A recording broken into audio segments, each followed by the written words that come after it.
नमस्कार। स्वागत है आप सबका हमारे अपने डिजिटल प्लेटफॉर्म जेके एजुकेशन पर। तो आज मैं आपके लिए लेकर आया हूँ बीएसटीसी 2024 और पीटीटी के लिए एक महत्वपूर्ण क्लास जो कि बहुत ही शानदार रहने वाली है। जितना हो सके क्लास को शेयर कीजिए और जितने भी नए चैनल से जुड़े हुए एक बार चैनल को सब्सक्राइब जरूर कर लें। यदि क्लास आपको पसंद आए तो कमेंट जरूर करें। तो देखिएगा, पहला प्रश्न यहाँ पर आ जाता है कि बड़ा बाग स्थित है। बताइएगा बड़ा बाग कहाँ पर स्थित है? जैसलमेर के अंदर, बाड़मेर के अंदर, जोधपुर के अंदर या फिर बीकानेर के अंदर। तो बड़ा बाग कहाँ पर स्थित आ जाएगा? जैसलमेर के अंदर। और क्या क्या आ जाता है जैसलमेर के अंदर? जैसलमेर में आपके सालिम सिंह की हवेली, नथमल की हवेली और पटोह की हवेली यहाँ पर आ जाती है।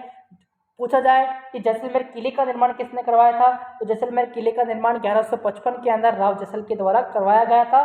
कौन सी पहाड़ी पर आ जाता है? तो त्रिकुट पहाड़ी पर जो है आपके जैसलमेर का किला आ जाएगा और राव जैसल ने 1155 के अंदर इसका निर्माण करवाया था। ठीक है, जैसलमेर के किले को सोनार दुर्ग भी कहा जाता है। याद रखिएगा क्या कहा जाता है? सोनार दुर्ग। ठीक है, अगला देखेंगे दूसरा प्रश्न कि जयपुर नगर की स्थापना कब हुई? बताइएगा जयपुर नगर की स्थापना कब हुई थी? 1626 के अंदर, 1726 के अंदर, 1727 के अंदर या फिर 1728 के अंदर। दूसरे प्रश्न का आंसर आपको बताना है कि जयपुर नगर की स्थापना कब हुई थी। तो जयपुर नगर की स्थापना जो हुई थी 1727 के अंदर हुई थी। अगला प्रश्न देखेंगे, तीसरा प्रश्न कि राठौड़ वंश का प्रथम प्रतापी शासक कौन था? बताइएगा राठौड़ वंश का प्रथम प्रतापी शासक कौन था? क्या राव चुंडा, राव रणमल, मोकल या फिर राजा बारमल? तीसरे प्रश्न का आंसर आपको बताना है कि राठौड़ वंश का प्रथम प्रतापी शासक कौन था? तो ऑप्शन ए यहाँ पर सही रहेगा, राव चुंडा। याद रखिएगा राठौड़ वंश का प्रथम प्रतापी शासक कौन आ जाता है? राव चुंडा। अगला प्रश्न देखेंगे, चौथा प्रश्न यहाँ पर आ जाता है कि श्री विजय सिंह पथिक का वास्तविक नाम आपको बताना है। ठीक है, तो श्री विजय सिंह पथिक का वास्तविक नाम क्या था? क्या राज सिंह था, पृथ्वी सिंह था, भूप सिंह था या फिर उपरोक्त सभी? चौथे प्रश्न का आंसर क्या रहेगा भाई? श्री विजय सिंह पथिक का वास्तविक नाम जो था भूप सिंह था। क्या था भाई? भूप सिंह। याद रखिएगा भूप सिंह। अगला देखेंगे पांचवा प्रश्न कि महाराणा सांगा का समाधि स्थल कहाँ स्थापित है? बताइए पांचवें प्रश्न का आंसर कि महाराणा सांगा का समाधि स्थल कहाँ पर आ जाता है? गोकुंदा, मंडलगढ़ भीलवाड़ा, माउंट आबू या फिर चित्तौड़गढ़? बताइएगा महाराणा सांगा का समाधि स्थल कहाँ स्थापित है? तो ऑप्शन बी यहाँ पर सही रहेगा, मंडलगढ़ भीलवाड़ा। ठीक है, महाराणा सांगा का समाधि स्थल कहाँ पर है भाई? मंडलगढ़ भीलवाड़ा के अंदर। माउंट आबू के अंदर आपकी नक्की झील आ जाती है। अगला देखेंगे, छठा प्रश्न देखिएगा कि किस सिसोदिया शासक के काल में जावर में चांदी की खान निकली थी? बताइएगा किस सिसोदिया शासक के काल में जावर में चांदी की खान निकली थी? Option A Lakshya Singh, option B Hammir, option C Maharana Kumbha, option D Mokal. बताइएगा जावर में चांदी की खान निकली थी किस शासक के काल में? तो ऑप्शन ए यहाँ पर सही रहेगा, लक्ष्य सिंह के काल में। लक्ष्य सिंह यानी कि राणा लाखा। राणा लाखा ही लक्ष्य सिंह है। ठीक है, अगला देखेंगे सातवां प्रश्न कि बाबर और राणा सांगा के मध्य खानवा का युद्ध कब हुआ? बताइएगा बाबर और राणा सांगा के मध्य खानवा का युद्ध कब हुआ था? क्या 15 मार्च 1517 को हुआ था, 20 जनवरी 1537 को हुआ था, 16 सितंबर 1527 को हुआ था या फिर 15 जून 1527 को हुआ था? तो बाबर और राणा सांगा के मध्य कौन सा युद्ध हुआ था? खानवा का युद्ध। ठीक है, पूछा जाए खानवा का युद्ध किस किस के मध्य हुआ? तो बाबर और राणा सांगा के मध्य। पूछा जाए युद्ध कब लड़ा गया था? तो 15 जून 1527 को लड़ा गया था। ऑप्शन डी यहाँ पर सही रहेगा। ठीक है, ऑप्शन डी यहाँ पर सही है। अगला देखेंगे आठवां प्रश्न कि महाराणा प्रताप का वह मंत्री जिसे उसकी दानशीलता के लिए जाना जाता है। आठवें प्रश्न का उत्तर बताइएगा कि महाराणा प्रताप का वह मंत्री जिसे उसकी दानशीलता के लिए जाना जाता है। क्या राणा झाला है, राणा कुंभा, भामाशाह या फिर उदय सिंह? बताइएगा आठवें प्रश्न का उत्तर जल्दी कमेंट कीजिए कि महाराणा प्रताप का वह मंत्री जिसे उसकी दानशीलता के लिए जाना जाता है। तो ऑप्शन सी यहाँ पर सही रहेगा। जो भी सी बता रहा है उसका आंसर सही है, सी, ऑप्शन सी, भामाशाह। अगला देखेंगे नवा प्रश्न देखिएगा कि राणा उदय सिंह चित्तौड़ के किले की रक्षा का भार 1567 ईस्वी में किसे छोड़कर उदयपुर चले गए थे? बताएगा कि राणा उदय सिंह चित्तौड़ के किले की रक्षा का भार 1567 ईस्वी में किसे छोड़कर उदयपुर चले गए थे? क्या जयमल, जगत सिंह फतेह या फिर ए एंड सी दोनों? बताइएगा नवे प्रश्न का आंसर कमेंट कीजिए जल्दी से। तो कौन आ जाएंगे भाई? जयमल और फतेह। तो ऑप्शन ए और डी यहाँ पर, ऑप्शन ए और सी यहाँ पर सही रहेंगे, जयमल और फतेह। ठीक है, तो ए और सी यहाँ पर सही रहेगा। अगला देखेंगे 10वां प्रश्न कि बीकानेर नगर की स्थापना की गई थी। बताइएगा बीकानेर नगर की स्थापना कब की गई थी? 1425 ईस्वी में, 1433, 1488 या फिर 1459 ईस्वी के अंदर? 10वें प्रश्न का आंसर कमेंट कीजिएगा। बीकानेर नगर की स्थापना कब की गई थी? तो ऑप्शन सी यहाँ पर सही रहेगा, 1488 ईस्वी के अंदर। अगला देखेंगे, अगला प्रश्न देखिएगा 11वां प्रश्न कि राजस्थान में राजनीतिक चेतना का उदय करने वाले प्रथम व्यक्ति थे।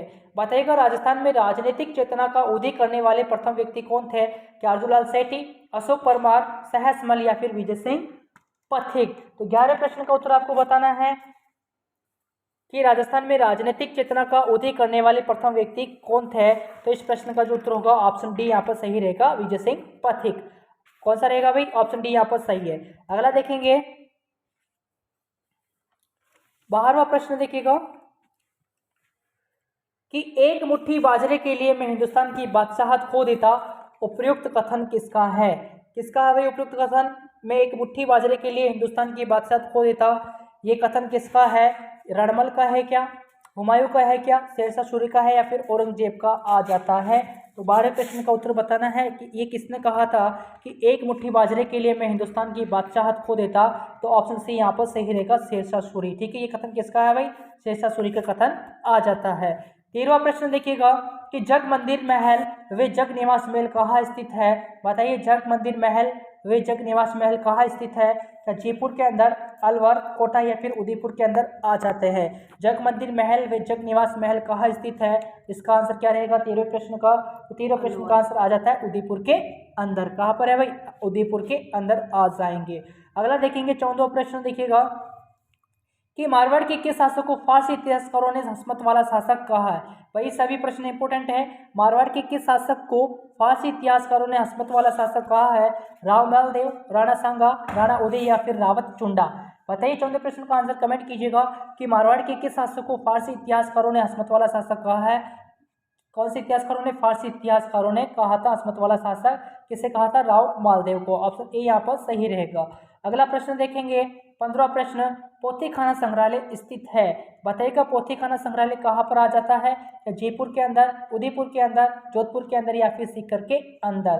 पोथी खाना संग्रहालय स्थित है, तो पोथी खाना संग्रहालय कहाँ पर आ जाता है? जल्दी से कमेंट कीजिएगा। तो पोथी खाना संग्रहालय कहाँ पर है भाई? जयपुर के अंदर आ जाएगा। ऑप्शन ए यहाँ पर सही रहेगा। अगला देखेंगे 16वां प्रश्न कि महाराणा प्रताप का राज्याभिषेक कहाँ हुआ था? बताइएगा, बार बार पूछे जाने वाला प्रश्न है ये कि महाराणा प्रताप का राज्याभिषेक कहाँ हुआ था? Option A Chavad, option B Gogunda, option C Udaipur, option D Dewair के अंदर? बताइए 16वें प्रश्न का आंसर कि महाराणा प्रताप का राज्याभिषेक कहाँ हुआ था? बताइएगा 16वें प्रश्न का आंसर कमेंट करें। तो गोकुंदा के अंदर। कहाँ हुआ था भी राज्याभिषेक? गोकुंदा। ऑप्शन बी यहाँ पर सही रहेगा। अगला देखेंगे 17वां प्रश्न देखिएगा कि मोहनत नैन सिंह ने प्रत्याहारों की कितनी शाखाओं का वर्णन किया है? बताइएगा मोहनत नैन सिंह ने प्रत्याहारों की कितनी शाखाओं का वर्णन किया है? प्रश्न इंपोर्टेंट है भाई। ठीक है, क्या 25 शाखाओं का वर्णन किया था? 24 या फिर 26? बताइएगा मोहनत नैन सिंह ने प्रत्याहारों की कितनी शाखाओं का वर्णन किया है? तो ऑप्शन डी यहाँ पर सही रहेगा, 26 शाखाओं का वर्णन किया है, याद रखेंगे। अगला देखेंगे 18वां प्रश्न कि मालदेव के पश्चात मारवाड़ का शासक कौन बना? 18वें प्रश्न का आंसर कमेंट करें कि मालदेव के पश्चात मारवाड़ का शासक कौन बना? क्या राव चंद्रसेन है, उदय सिंह, बामाशाह या फिर बलवंत सिंह मेहता? मालदेव के पश्चात मारवाड़ का शासक कौन बना था? प्रश्न इंपोर्टेंट है। 18वें प्रश्न का आंसर कमेंट कीजिएगा। मालदेव के पश्चात मारवाड़ का शासक कौन बना था? तो राव चंद्रसेन। ऑप्शन ए यहाँ पर सही रहेगा। ऑप्शन ए यहाँ पर सही है 18वें का। अगला देखेंगे 19वां प्रश्न कि राजस्थान के किस क्षेत्र में कृषक आंदोलन प्रारंभ करने में पहल की है?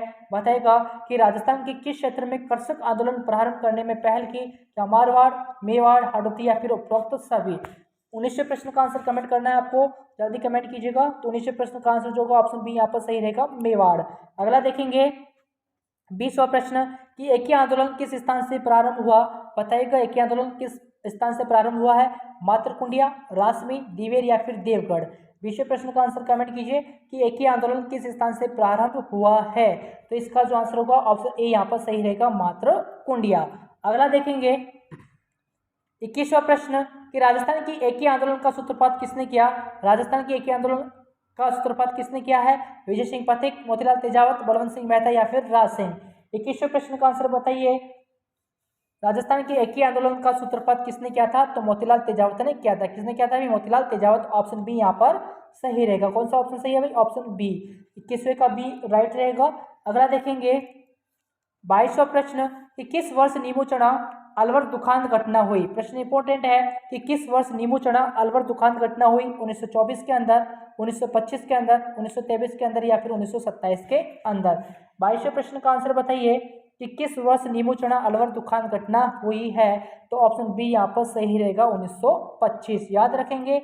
अगला देखेंगे भाई 23वां प्रश्न कि बीकानेर प्रजामंडल की स्थापना किस वर्ष में हुई? बताइएगा। बीकानेर प्रजामंडल की स्थापना किस वर्ष में हुई थी? 1934, 1935, 1936 या फिर 1938? 23वें प्रश्न का आंसर आपको बताना है कि बीकानेर प्रजामंडल की स्थापना किस वर्ष के अंदर हुई है? तो ऑप्शन सी यहाँ पर सही रहेगा, 1936 के अंदर बीकानेर प्रजामंडल की स्थापना हुई थी। ठीक है। अगला देखेंगे 24वां प्रश्न कि बीकानेर में 4 अक्टूबर 1936 को बीकानेर प्रजामंडल की स्थापना हुई, इसके अध्यक्ष बनाए गए थे। बताइएगा। 1936 के अंदर 4 अक्टूबर 1936 को बीकानेर प्रजामंडल की स्थापना हुई थी, तो इसके अध्यक्ष किसको बनाया गया था? लक्ष्मण दास को, रघुदयाल, मेघाराम वैद्य या फिर राय सिंह?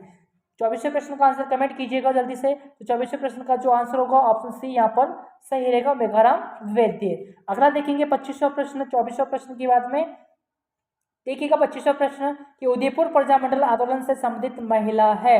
बताइएगा। उदयपुर प्रजामंडल आंदोलन से कौन सी महिला आ जाती है? क्या कर्पूरी देवी, नारायणी देवी वर्मा, गौरी देवी या उपरोक्त सभी? उदयपुर प्रजामंडल आंदोलन से संबंधित महिला कौन आ जाती है? 25वें प्रश्न का आंसर आपको बताना है। तो ऑप्शन बी यहाँ पर सही रहेगा, नारायणी देवी वर्मा। याद रखिएगा ऑप्शन बी 25वें प्रश्न का आंसर कि उदयपुर प्रजामंडल आंदोलन से संबंधित महिला कौन सी आ जाएगी? नारायणी देवी वर्मा। अगला देखेंगे 26वां प्रश्न कि राजस्थान के प्रथम निर्वाचित मुख्यमंत्री थे। बताइएगा। राजस्थान के प्रथम निर्वाचित मुख्यमंत्री कौन आ जाते हैं? या मोहनलाल सुखाड़िया, टीकाराम पालीवाल, हीरालाल शास्त्री या फिर उपरोक्त सभी? उपरोक्त सभी तो होगा नहीं। 3 ऑप्शन आपके सामने बचे हैं कि राजस्थान के प्रथम निर्वाचित मुख्यमंत्री थे, तो ऑप्शन बी यहाँ पर सही रहेगा, टीकाराम पालीवाल। कौन सा होगा भाई? Option B, Tikaram Paliwal. मोहनलाल सुखाड़िया को क्या कहा जाता है? बताइएगा। मोहनलाल सुखाड़िया को क्या कहा जाता है भाई? 26वें प्रश्न में आधुनिक राजस्थान के निर्माता कहा जाता है ना मोहनलाल सुखाड़िया को। तो आधुनिक राजस्थान का निर्माता कौन है? मोहनलाल सुखाड़िया। और राजस्थान के प्रथम निर्वाचित मुख्यमंत्री कौन आ जाएगा? टीकाराम पालीवाल। बी यहाँ पर सही रहेगा 26वें का।